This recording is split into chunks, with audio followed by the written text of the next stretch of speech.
10th chapter से हमारा उपनिवेशवाद एवं जिहाद से हमारा है लॉर्ड डैश के समय में डैश में भूमि का बंदोबस्त लागू किया गया था। मीन्स किसने और कहाँ लागू किया था? लॉर्ड डैश के समय में। विशेष तौर पर ये हम बात कर रहे हैं 18वीं सदी में। ठीक है, कौन सा बंदोबस्त किया था बंगाल में? हाँ, तो इसको जो है यहाँ पे हम लॉर्ड कॉर्नवालिस या इसको 18वीं सदी में, क्योंकि 18वीं सदी में एक ही बंदोबस्त हुआ था, बाकी के वो 19वीं सदी में हुए थे। ठीक है, तो ये 18वीं सदी में हम इसको कर सकते हैं। 18वीं सदी में लॉर्ड कॉर्नवालिस ने कहाँ पे? 1793 में बंगाल में स्थायी बंदोबस्त लागू किया था। 1860 के दशक से पहले ब्रिटेन में कपास अधिकतर कहाँ से आती थी? अमेरिका से। और अमेरिका से आना बंद क्यों हुई थी? क्योंकि वहाँ अमेरिका में गृह युद्ध शुरू हो गया था 1861 से 1865। ठीक है, और उस समय जो है वो भारत से ये सप्लाई जो है वो शुरू हो गई थी। ओके, उसके बाद पहाड़िया लोग खेती के लिए जो है वो काहे का प्रयोग करते थे? कुदाल। याद रखना है, पहाड़िया लोग प्रयोग करते थे कुदाल का, और जो संथाल लोग थे वो थे हल का। बाद के समय में इन पहाड़िया लोगों को खदेड़ने के लिए अंग्रेजों ने संथालों को वो लेकर आए थे। क्लियर बेटा? जिसका कुदाल हो गया। ओके, अब 1887 के विद्रोह के समय से जो हम चैप्टर से जो है वो कुछ यहाँ पे बात करेंगे। जैसे लखनऊ में 1887 के विद्रोह के समय डैश ने डैश के पक्ष में कमान संभाली, तो क्या जवाब होगा? लखनऊ में, ठीक बोलो, बेगम हजरत महल ने।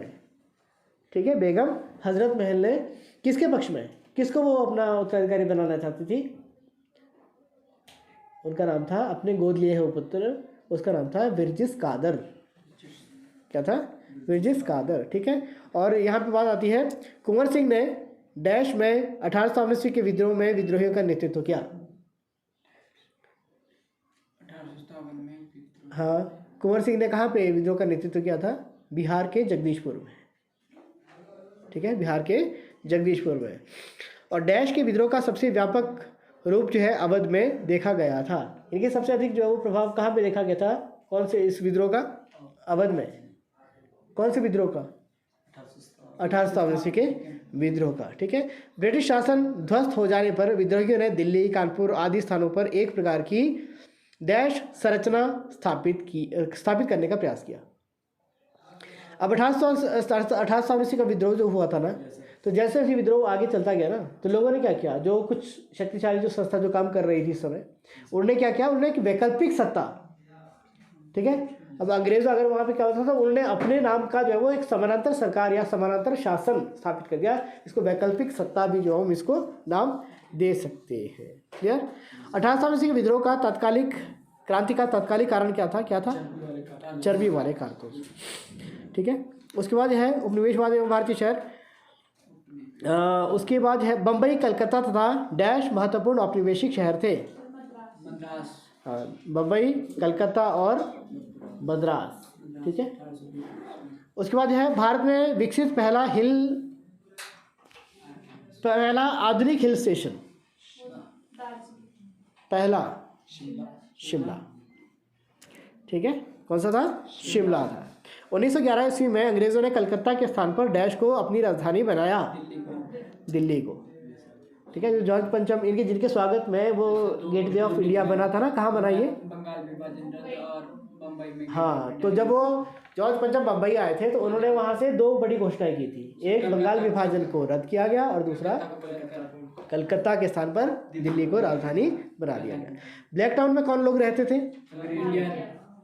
भारतीय, अश्वेत या काले, जो भी आपके पास ऑप्शन होगी। ठीक है, अश्वेत और काले भी भारतीय लोगों को बनाता ना। नेक्स्ट इसमें आता है महात्मा गांधी जी समकालीन दृष्टि से। गोपाल कृष्ण गोखले डैश विचारधारा के नेता थे। गोपाल कृष्ण गोखले थे कौन? किसके? गांधी जी के राजनीतिक गुरु जो थे वो थे गोपाल कृष्ण गोखले, और वो उदारवादी या राष्ट्रवादी विचारधारा के समर्थक थे। उदारवादी थे, मतलब 1905 के जो ज़्यादातर जो नेता हैं वो कैसे हैं? उदारवादी हैं। और उसके बाद के जो नेता, कुछ नेता जो 3 प्रसिद्ध नेता थे, कौन कौन? नहीं। जो क्रांतिकारी या उग्रवादी इसको बोल सकते हैं हम, गरम दल के नेता उदारवादी नहीं, उग्रवादी। उग्रवादी कौन थे वो? गरम दल में अगर बांटे तो गरम दल के प्रसिद्ध नेता लाल कौन बाल कौन? बाल हाँ, लाल, बाल और पाल। लाल मीन्स लाल लाजपत राय, पाल मीन्स बाल गंगाधर तिलक, और पाल मीन्स विपिन चंद्र पाल। ठीक है, तो ये हो गया उदारवादी, है ना। कांग्रेस की तिकड़ी लाल बाल पाल डैश दल के नेता थे, गरम दल के नेता थे। डैश नेहरू कांग्रेस स्वराज पार्टी के एक प्रमुख नेता थे। स्वराज पार्टी बनी थी ना, तो उसके नेता, दो नेताओं के नाम हमने बात की थी, कौन कौन से उसके प्रसिद्ध नेता थे? नहीं,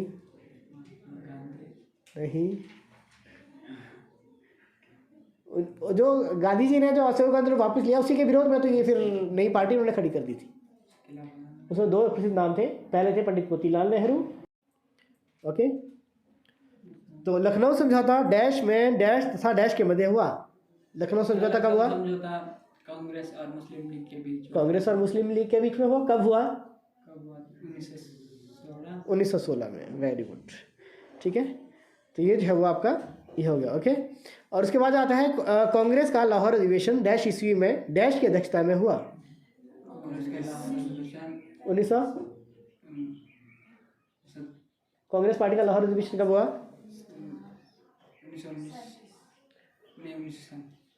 1929 में। किसकी अध्यक्षता में हुआ? पंडित जवाहरलाल नेहरू, जिसमें पूर्ण स्वराज संबंधी प्रस्ताव पारित किया, जिसमें 26 जनवरी 1930 को पहला स्वाधीनता दिवस मनाने का निर्णय किया गया। ठीक है, मौखिक स्रोतों के अनुसार विभाजन गांधी जी ने पूर्वी बंगाल के डैश में स्थापित करने का प्रयास किया था। अच्छा, इसमें जो है वो क्या था, इसमें जो है नोआखली में शांति व्यवस्था स्थापित करने का जो उन्होंने प्रयास किया था। क्लियर?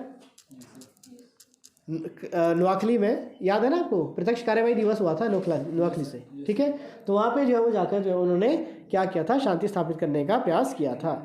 हिंदुओं में मुसलमानों के डैश तथा तंजीम पर क्रोध था। क्या है इसका? ये तबलीग और तंजीम थे बेटा।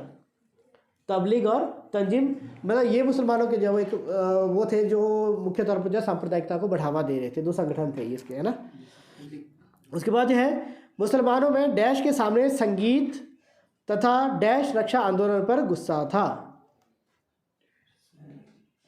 एक्चुअली इस्लाम में, मूल इस्लाम में संगीत की मनाही है, तो मस्जिदों के सामने जो ये मतलब संगीत इत्यादि जो किया करते थे या जुलूस इत्यादि निकला करते थे, या विशेष तौर पर जो गो रक्षा आंदोलन जो है हिंदुओं के द्वारा चलाया गया था, विशेष तौर पर बाल गंगाधर तिलक द्वारा, तो उसके विरुद्ध में ये उठ खड़े हुए थे। ठीक है, और द्विराष्ट्र सिद्धांत जो है मुस्लिम नेता किसकी देन थी? ये दो राष्ट्र सिद्धांत किसकी देन थी? ये मोहम्मद अली जिन्ना की बेटा। मोहम्मद अली जिन्ना की हठधर्मिता के कारण भारत का बंटवारा हुआ था। क्लियर? संविधान का निर्माण जो आपका 15 चैप्टर है। महात्मा गांधी जी का मानना था कि डैश राष्ट्रीय भाषा होनी चाहिए। कौन सी भाषा? हिंदुस्तानी। कौन सी? हिंदुस्तानी। ठीक है, संविधान में डैश स्वतंत्रता को सुनिश्चित करने के लिए किसी भी धर्म को प्रोत्साहित नहीं किया गया। संविधान में डैश स्वतंत्रता को सुनिश्चित करने के लिए किसी भी धर्म को प्रोत्साहित नहीं किया गया। धार्मिक स्वतंत्रता दी गई है ना। ठीक है, भारत एक धर्मनिरपेक्ष राज्य है ना।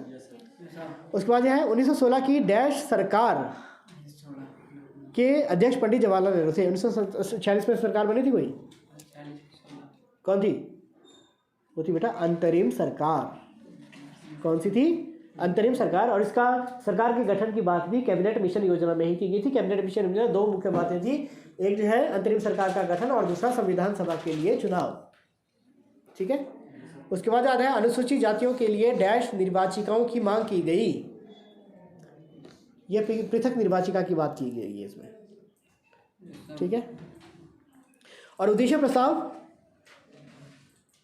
प्रस्ताव जो था वो कब तथा किसने जो प्रस्तुत किया था? उद्देश्य प्रस्ताव ध्यान रखना है, 9 दिसंबर 1946 को अस्थायी अध्यक्ष चुने गए डॉक्टर सच्चिदानंद सिन्हा। 11 दिसंबर 1946 को स्थायी अध्यक्ष चुने गए डॉक्टर राजेंद्र प्रसाद। और 13 दिसंबर 1946 को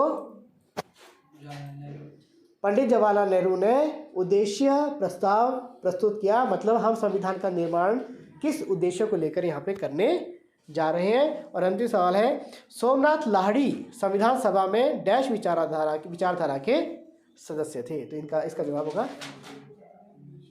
कौन सी? Communist party. जिन्होंने इल्ज़ाम लगाया था कि जो संविधान सभा का जो गठन हुआ वह अंग्रेजी योजना के तहत, इनकी कैबिनेट मिशन योजना के तहत हुआ है, तो ये अंग्रेजी प्रभाव से मुक्त नहीं है। लेकिन उसके जवाब में जो है वो पंडित जवाहरलाल नेहरू ने यह संबोधन में जो बात कही थी कि ये ठीक है कि इसका जो निर्माण था, इसका जो गठन था वो इस कैबिनेट मिशन योजना इनके अंग्रेज़ों के योजना के तहत हुआ था, लेकिन हमें यह नहीं भूलना चाहिए कि हमें शक्ति देने का जो स्रोत है वो अंग्रेजी शासन नहीं है बल्कि भारतीय जनता। ठीक है, इन क्वेश्चन को जो आपने अच्छी तरह से बेटा कर लेना। ओके।